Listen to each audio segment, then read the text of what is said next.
Morning student, welcome to my channel. आज का जो लेक्चर हमारा है वो एलिमिनेशन रिएक्शन के बेस कुछ प्रैक्टिस क्वेश्चंस है।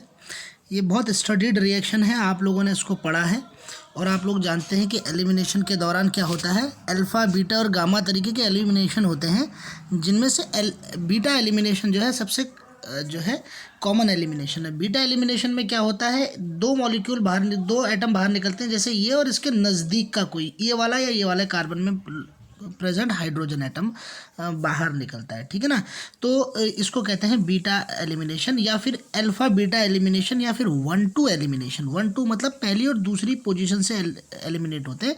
बेसिकली क्या एलिमिनेट होना है यहाँ पे, HBr एलिमिनेट होना है, ठीक है। कैसे पता चलता है कोई सी रिएक्शन एलिमिनेशन रिएक्शन है, उसमें ऐसी मोइटीज यूज हो रही होती है, C2H5O नेगेटिव टाइप की मोइटी यूज हो रही होती है। इसे कह सकते हैं इथॉक्साइड आयन। इथॉक्साइड आयन एक बहुत अच्छा न्यूक्लियोफाइल है और एक अच्छा बेस भी है, ठीक है ना बच्चों। तो जैसे न्यूक्लियोफाइल और बेस अगर आप यूज़ करेंगे तो ऐसी रिएक्शन में आपको एलिमिनेशन प्रोडक्ट मिलेगा, ठीक है ना। अब एलिमिनेशन प्रोडक्ट के बारे में 2-4 बातें आपको शुरुआत में ही क्लियर करवा देता हूँ ताकि आपको ज़्यादा दिक्कत ना हो। चलिए वो मैं एलिफेटिक वाले केसेस में करूँगा। ये फिलहाल एक रिंग शेप्ड कंपाउंड है, तो इसमें अगर हमें HBr मॉलिक्यूल निकालना है बच्चों, तो वो कैसे निकलेगा। अगर हम जनरली इसको अप्रोच को देखेंगे तो इसमें Br यहाँ पे और एक हाइड्रोजन यहाँ पे है बच्चों। ये HBr के रूप में बाहर निकल करके प्रोडक्ट बनना चाहिए इसका ऐसा वाला, ठीक है ना। बाकी ये दोनों तो लगे हुए रहेंगे, मगर इसका प्रोडक्ट बनना चाहिए ये। मगर बच्चों ये इसका सही तरीका नहीं है, ठीक है ना। सबसे पहला स्टेप अगर मैकेनिज्म के तरीके से समझेंगे तो सबसे पहले स्टेप में इसमें क्या होना है, Br का रिमूवल होना है, ठीक है भाई बच्चों। इसमें Br का रिमूवल हो जाना है। तो अगर Br रिमूव हो जाएगा तो इसके बाद क्या बचेगा बच्चों, ये यहाँ पे बचेगा प्लस चार्ज। मतलब ये एक कार्बोनियम आयन इंटरमीडिएट रिएक्शन होती है, ये भी बात आपको पता है। और आपको जैसा कि बताया गया था, कार्बोनियम आयन बनने के बाद, ठीक है ना, कार्बोनियम आयन बनने के बाद इस पे 2 रास्ते होते हैं। एक रास्ता ये होता है कि सीधा ये किसी हाइड्रोजन को निकाल करके डबल बॉन्ड बना दे, जो कि सबसे शॉर्टेस्ट रास्ता है। पर अगर इंटरमीडिएट थोड़ा भी स्टेबल है तो वो अपने को क्या करता है, थोड़ा सा रीअरेंज करने की कोशिश करता है। जैसे ये वाला इंटरमीडिएट अब अपने को रीअरेंज करने के लिए एक CH3 मॉलिक्यूल को शिफ्ट कराएगा, जिसको कि आपको बताया गया है CH3 नेगेटिव शिफ्टिंग, 1-2 शिफ्ट है ना, 1-2 शिफ्ट बताया गया है आपको। तो यहाँ पे क्या होगा, ये जो आपका इंटरमीडिएट बनेगा, ये तो भाई पहला स्टेप है ही है ना। अगले स्टेप में इससे इंटरमीडिएट से क्या होगा बच्चों, CH3 की शिफ्टिंग इधर हो जाएगी, मतलब ये वाला कार्बन कार्बोनियम आयन बन जाएगा। और इस तरीके से कार्बोनियम आयन जो कि अभी प्राइमरी था अब सेकेंडरी बन जाएगा बच्चों, ठीक है ना। तो आप लोगों को ये नहीं, इनफैक्ट पहले सेकेंडरी था और अब टर्सरी बन जाएगा, सॉरी पहले सेकेंडरी था और अब टर्सरी बन जाएगा। इसका मतलब सेकेंडरी वाले से टर्सरी वाला ज़्यादा स्टेबल होगा। और ये CH3 यहाँ से अगर एक हटा दें तो ये वाला कार्बन कार्बोनियम आयन बन जाएगा। और फाइनली क्या होगा, एक CH3 यहाँ पे जुड़ जाएगा। और अब इस कंडीशन में क्या होगा बच्चों, एक हाइड्रोजन जो कि यहाँ पे है उसके साथ ये मॉलिक्यूल निकल जाएगा। मतलब अब डबल बॉन्ड कहाँ पे आ जाएगा बच्चों, डबल बॉन्ड इस वाली पोजीशन में आ जाएगा। तो हमने जो जनरली मिस्टेक करते हैं, हम लोग डबल बॉन्ड यहाँ पे लेके आते हैं, डबल बॉन्ड यहाँ नहीं आएगा, इधर आएगा। तो इसी चीज़ को मैं आपको आंसर में भी एक्सप्लेनेशन दिखा देता हूँ। इसको आंसर में एक्सप्लेनेशन देख लीजिए, मैंने ये क्वेश्चन आंसर आपके लिए बना भी रखे हैं, तो आपको पूरा का पूरा टोटल एक्सपोजर मिल जाएगा। ये देख लीजिए, यहीं पे क्या हो गया, पहले जो कार्बोनियम आयन बना उसने 1-2 शिफ्टिंग करके मिथाइल की CH3 नेगेटिव की अपना एक टर्सरी कार्बोनियम आयन बनाया, साइक्लिक कार्बोनियम आयन बन रहा है ये। और उसके बाद जो है ना, हाइड्रोजन या प्रोटॉन के रिलीज के साथ ये एक डबल बॉन्ड इंट्रोड्यूस करा रहा है। तो इस तरीके से आपको कंपाउंड मिलेगा बच्चों, ठीक है। अब इसकी नेक्स्ट कंडीशन देखते हैं। नेक्स्ट क्वेश्चन है, इसमें हमें मेजर प्रोडक्ट प्रिडिक्ट करना है। ये 2 रिएक्शंस दे रखी है, 2 अलग अलग रिएक्शन है, 2 अलग अलग प्रोडक्ट्स बनेंगे। आप इसमें देख सकते हैं कंडीशन क्या दी हुई है। कंडीशन वही है बच्चों, OCH3 की कंडीशन है, ठीक है ना। मिथॉक्साइड आयन की कंडीशन है, तो मिथॉक्साइड भी एक न्यूक्लियोफाइल है। तो न्यूक्लियोफिलिक रिएक्शन कंडीशन के दौरान क्या होगा बच्चों, अब एलिमिनेशन होना है, ठीक है ना। तो एलिमिनेशन के दौरान क्या होगा बच्चों, अच्छा एक बात और थोड़ा सा मैं आप लोगों को यहाँ पे बता दूँ, इसमें एक बात और है।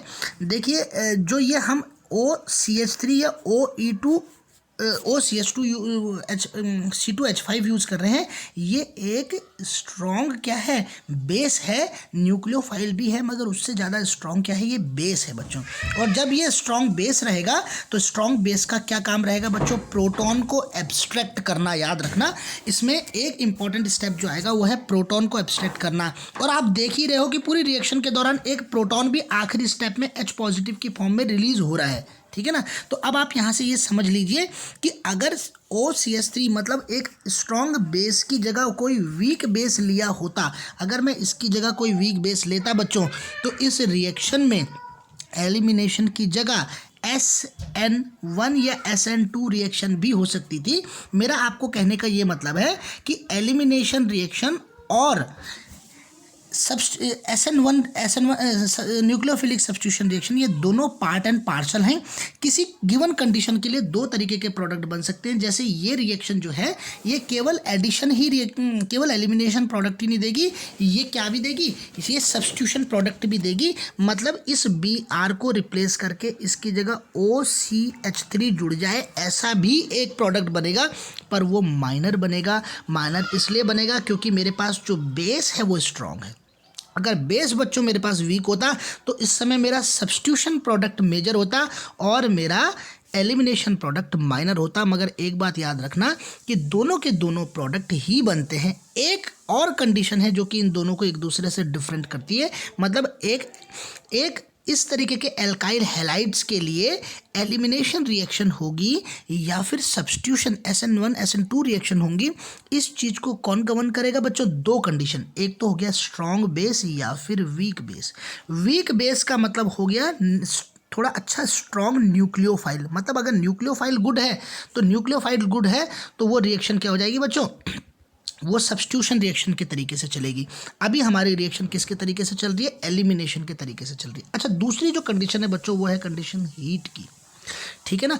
अगर टेम्परेचर बढ़ाओगे तो एलिमिनेशन प्रोडक्ट मिलेगा और टेम्परेचर कम रखोगे तो आपको सब्स्टिट्यूशन प्रोडक्ट मिलेगा। हालांकि मैंने यहाँ पे दिखाया हुआ नहीं है, मगर मेरे को डेल्टा दिखाना चाहिए अगर मैं बहुत ज़्यादा कह रहा हूँ कि इसने केवल एलिमिनेशन ही रिएक्शन देनी है, ठीक है ना।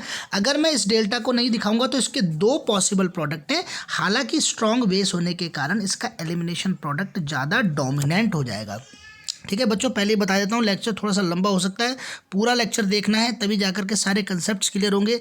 हर एक बात में एक मेजर कंसेप्ट निकल रहा है, आप इसको ध्यान दें। अब आगे की बात है कि इसमें क्या होगा, क्या बनेगा। तो देखिए, सबसे पहला स्टेप क्या होना है, इस Br ने निकलना है। Br के निकल जाने के बाद बच्चों, अच्छा इस स्टेप में क्या हो रहा है बच्चों, इस स्टेप में थोड़ा सा एक अंतर ये है कि इस Br के निकल जाने के बाद ये वाला जो कार्बन है ये वाला कार्बन प्लस बन जाएगा, मतलब ये टर्सरी कार्बोनियम आयन बन जाएगा। अब इस टर्सरी कार्बोनियम आयन को क्या कर सकते थे, हाइड्रोजन शिफ्ट कर सकते थे, मगर कोई फ़ायदा ही नहीं है हाइड्रोजन शिफ्ट करके। इधर से यहाँ शिफ्ट करो चाहे यहाँ से ये शिफ्ट करो, दोनों की कंडीशन में कोई फ़ायदा नहीं है, क्योंकि बनेगा सेकेंडरी से सेकेंडरी कार्बोनियम आयन, ठीक है ना। तो आपको जब सेकेंडरी ही कार्बोनियम आयन बनना है तो रीअरेंजमेंट का कोई असर नहीं पड़ेगा। मगर अब इसमें से क्या निकलना है बच्चों, हाइड्रोजन, मतलब H निकलना है। H देखो इस कार्बन पे भी है बच्चों और इस कार्बन पे भी हाइड्रोजन है। दोनों में से कौन सा हाइड्रोजन निकलेगा ये इंपॉर्टेंट है। इस रिएक्शन का नाम है E2 एलिमिनेशन रिएक्शन। ये E2 रिएक्शन हो रही है। E2 और E1 रिएक्शन में क्या अंतर है बच्चों, E1 रिएक्शन में जो होता है ये दोनों के दोनों 3-2-1, इनकी स्टेबिलिटी ऑर्डर क्या होती है 3-2-1। हर दोनों के केस में रिएक्शन फेवर होगी जब टर्सरी कार्बोनियम आयन होगा followed by secondary carbonium ion होगा और followed by primary carbonium ion होगा। तो ये डिफरेंस इस तरीके से नहीं है इसमें, ये सिंगल स्टेप रिएक्शन होगी E2 रिएक्शन, और E1 रिएक्शन जो है डबल स्टेप 2 स्टेप की रिएक्शन होगी, ठीक है ना। जैसे जैसे बेस जितना ज़्यादा स्ट्रॉन्ग होता जाएगा बच्चों, वैसे वैसे E2 एलिमिनेशन रिएक्शन होती जाएगी। बहरहाल ये एक E2 रिएक्शन है क्योंकि बहुत ज़्यादा स्ट्रॉन्ग बेस है यहाँ पे, और इस कंडीशन में H पॉजिटिव जो निकलेगा वो याद रखना हमेशा एक ट्रांस वाला H निकलेगा। मतलब ये एक ट्रांस एलिमिनेशन है। मैंने जो रिएक्शन का नाम लिया ये एक ट्रांस एलिमिनेशन रिएक्शन है। अब देखिए ये ब्रोमीन कैसा था, आप लोगों ने ब्रोमीन को देखा, ये ब्रोमीन बिलो द प्लेन था बच्चों, ये डैश से बनाया हुआ है ना, तो ये वाला हाइड्रोजन क्या है, ये क्या है, वेज में बनाया हुआ है, वेज में बनाया हुआ मतलब ये अबव द प्लेन है। तो अबव द प्लेन और बिलो द प्लेन के निकलने की कंडीशन तो बनती है, पर ये जो बिलो द प्लेन है इस वाले का जो हाइड्रोजन है वो भी बिलो द प्लेन है, तो ये वाला हाइड्रोजन नहीं निकलेगा। आप लोगों को देखना है कि कौन सा वाला हाइड्रोजन निकलेगा। यहाँ पे हाइड्रोजन बिलो द प्लेन है और यहाँ पे हाइड्रोजन अबव द प्लेन है, क्योंकि ट्रांस एलिमिनेशन होना है इसलिए इन दोनों को बाहर निकलना है। ये यहाँ पे इंपॉर्टेंट स्टेप है। इस वाली रिएक्शन में भी सेम कंसेप्ट लग रहा है बच्चों, ये वाला जो है बिलो द प्लेन है और ये अबव द प्लेन है, जबकि यहाँ पे जो है ना, यहाँ पे जो हाइड्रोजन है ये वाला हाइड्रोजन किस तरीके का है बच्चों, ये बिलो द प्लेन है, ये बिलो द प्लेन है। तो दोनों बिलो द प्लेन बाहर नहीं निकल सकते, क्योंकि ट्रांस एलिमिनेशन नहीं होगा, फिर वो सिन एलिमिनेशन हो जाएगा। और इस एलिमिनेशन में E2 एलिमिनेशन की जो खूबसूरती है वो है बच्चों ट्रांस एलिमिनेशन। इसलिए दो प्रोडक्ट जो मैंने आपको बताए, पहले वाले प्रोडक्ट में यहाँ पे डबल बॉन्ड लग जाएगा और दूसरे वाले प्रोडक्ट में सिर्फ डबल बॉन्ड में लग जाएगा। इसका आंसर भी आप लोग यहाँ पे फाइंड आउट कर लो। ठीक है बच्चों, ये आप आंसर आप अपनी स्क्रीनशॉट लगा करके इसको देख सकते हैं। अब इसके बाद नेक्स्ट क्वेश्चन है, इंपॉर्टेंट क्वेश्चंस की कैटेगरी ली हुई है मैंने, बिल्कुल इंपॉर्टेंट क्वेश्चंस की। अब बच्चों ये अगला क्वेश्चन है, इसमें क्या एलिमिनेशन होगा। ये भी एक एलिमिनेशन प्रोडक्ट है, मगर ये Ki की प्रेजेंस में है, पोटेशियम आयोडाइड की प्रेजेंस में, और इसमें सिंपली Br2 मॉलिक्यूल निकलेगा। ये एक ऐसा रिएजेंट है जो कि डीहेलोजिनेशन कराता है। डीहेलोजिनेशन, अभी तक हम डिहाइड्रोहेलोजिनेशन कर रहे थे, मगर अब डीहेलोजिनेशन कराएगा, और डीहेलोजिनेशन करा देगा तो ये और ये दोनों मॉलिक्यूल निकल करके एक डबल बॉन्ड यहाँ पे इंट्रोड्यूस हो जाएगा। ये रिएक्शन रिलेटिवली सिंपल है। अगर आपको Ki मॉलिक्यूल्स की काम पता है कि वो किस तरीके का काम करता है, तो इससे आपको कुछ रिएजेंट्स के बारे में भी जानकारी डेफिनेटली मिल रही होगी। अब ये नेक्स्ट एग्जांपल जो है हमारा, ये भी एक अच्छा इंपॉर्टेंट एग्जांपल है बच्चों। ये जो आपने एल्काइल हैलाइड लिया हुआ है, इस एल्काइल हैलाइड्स के साथ आपने दो तरीके की कंडीशन यूज़ की हुई। एक बार आप ऐसा बेस ले रहे हो और एक बार एक ऐसा बेस ले रहे हो। ठीक है, ये दो तरीके के बेस है बच्चों। इन दो तरीकों के बेस में देखो क्या अंतर है। ये दोनों के दोनों बेस अच्छे बेस है, मतलब स्ट्रॉन्ग बेस है, मगर इस वाले बेस में और इस वाले बेस में सिर्फ एक डिफरेंस है बच्चों। यही पूछा हुआ कि दोनों को प्रोडक्ट कैसे कैसे बनेंगे। देखिए प्रोडक्ट क्या बनना है, आपको HI निकालना है, तो यहाँ पे हाइड्रोजन हो सकता था या यहाँ पे हाइड्रोजन, दोनों में से कोई भी हाइड्रोजन इसके साथ निकल जाए तो आपका प्रोडक्ट कैसा बनना है बच्चों, कैसा बनना है आपका प्रोडक्ट, ये ऐसे बन जाएगा या फिर ऐसे बन जाएगा, यहाँ से निकल जाएगा। ठीक है ना, तो दोनों के दोनों कंडीशंस में क्या है, आपका बनना तो एक जैसा सा प्रोडक्ट है, मगर इसमें डिफरेंस क्या है, मैं इस डिफरेंस को भी बता देता हूँ। ये दो अलग अलग तरीके की रिएक्शंस हो रही है। ये वाली रिएक्शन बच्चों E1 रिएक्शन है, E1 reaction elimination, unimolecular elimination reaction है, जबकि ये वाली जो रिएक्शन है ये E2 रिएक्शन है। E2 और E1 रिएक्शन में जो ये डिफरेंस यहाँ पे देखने को मिल रहा है, ये एक और मतलब इम्पॉर्टेंट डिफरेंस है। जब आपके पास बेस, बच्चों ध्यान रखना, जब आपके पास बल्कियर बेस होगा तो बल्कियर बेस हमेशा क्या करेगा, बल्कियर बेस हमेशा क्या करेगा, अंदर घुस कर के प्रोटॉन्स को नहीं निकालेगा, अंदर घुस कर के नहीं निकालेगा, वो क्या करेगा, सुपरफिशियल लेवल पे प्रोटॉन्स को निकालेगा, और इस तरीके से आपके ये दो प्रोडक्ट बनेंगे। देखिए ठीक है, अब यहाँ पे देखिए डिफरेंस क्या आ रहा है। इसमें तो जो बल्कियर नहीं था, जो लाइटर था बेस, उस लाइटर बेस ने प्रोटॉन यहाँ का हाइड्रोजन को बाहर निकाल दिया जो यहाँ पे हाइड्रोजन था। ठीक है ना, मगर दूसरी कंडीशन में ये बल्कियर बेस होने के कारण ये अंदर की तरफ नहीं गया, क्योंकि ये साइट्स क्या हैं बच्चों, ये स्टेरिकली हिंडर्ड साइट हैं। ध्यान रखें, ये जो साइटें हैं ये स्टेरिकली हिंडर्ड साइटें हैं, क्योंकि इनके अगल बगल ये CH3 ग्रुप है। जबकि CH3 की बात करें तो उसके अगल बगल में कोई दूसरा ग्रुप नहीं है, मतलब CH3 एक्सपोज्ड ग्रुप है। इसलिए ये बल्कियर बेस प्रोटॉन का एब्स्ट्रैक्ट कहाँ से करेगा, जो ईजी अवेलेबल साइट होगी। ये वाली साइट इजीली अवेलेबल नहीं है, दोबारा बोल रहा हूँ, इसलिए अवेलेबल नहीं है क्योंकि ये साइट क्या है, घिरी हुई है, इस तरफ से भी, इस तरफ से भी और इस तरफ से भी घिरी हुई है। ये ग्रुप भी यहाँ पे बल्कियर ग्रुप की तरह काम करता है, मतलब अगर ये बेस अगर यहाँ से घूमते हुए इधर की तरफ आएगा तो वो इससे टकरेगा, या इधर की तरफ आएगा तो भी वो इससे टकरेगा। इनको कहते हैं स्टेरिक रिपल्सन। तो ये डिफरेंस बच्चों बहुत इंपॉर्टेंट डिफरेंस है। अच्छा एग्जाम्पल जो आप लोगों ने देखा, इस वाले एग्जाम्पल का आंसर। इसके बाद हम नेक्स्ट एग्जाम्पल की तरफ मूव कर रहे हैं। इस क्वेश्चन में ये थ्योरेटिकल क्वेश्चन है, बहुत अच्छे क्वेश्चनों की कैटेगरी है, आप लोगों को इसको समझना है।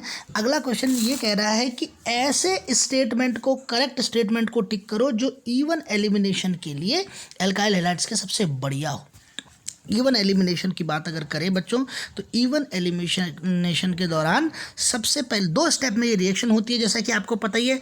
और जो आर एक्स होता है वो पहले स्टेप में आर प्लस में कन्वर्ट होता है, और अगले स्टेप में वो और प्रोटॉन को निकाल करके सी डबल बॉन्ड सी वाला बॉन्ड इंट्रोड्यूस कराता है। इतनी सी कंडीशन है।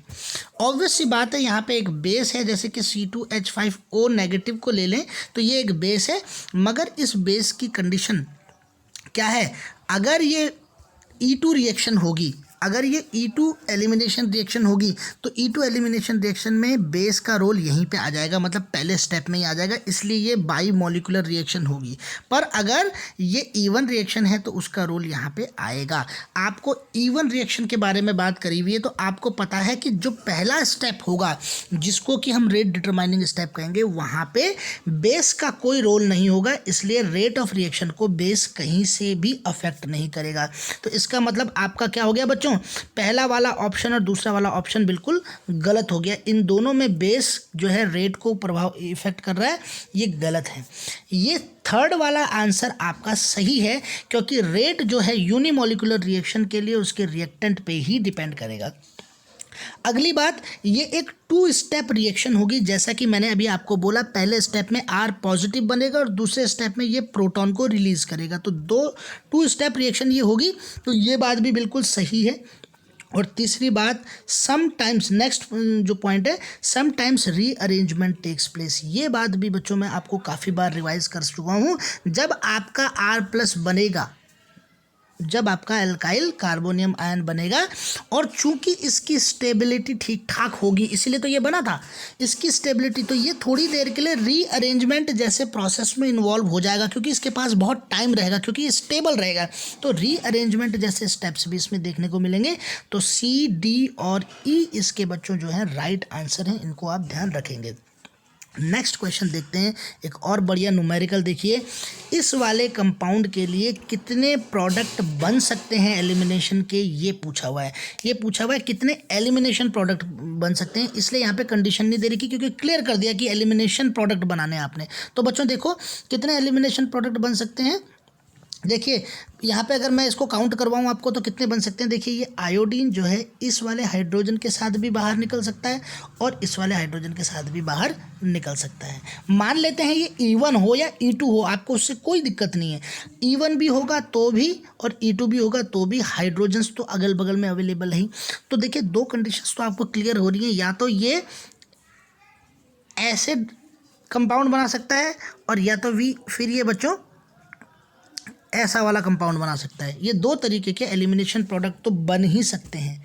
तीसरा प्रोडक्ट बच्चों ये भी बन सकता है, कैसा, ऐसा वाला प्रोडक्ट। कब बन सकता है, जब मैंने आपको बोला आपका बल्कियर बेस आएगा। अभी मैंने आपको बोला था ना, टर्सरी ब्यूटाइल वाला जो बेस, ब्यूटॉक्साइड वाला बेस आया था, टर्सरी ब्यूटॉक्साइड वाले बेस को देखते ही आप लोगों को समझ में आ गया था कि यहाँ पे जो CH3 है वो स्टेरिक हिंड्रेंस करने के कारण इसी वाले CH3 से एक हाइड्रोजन हटेगा, तो ये वाला प्रोडक्ट। तो 3 प्रोडक्ट जो हैं आप लोगों को मिल सकते हैं।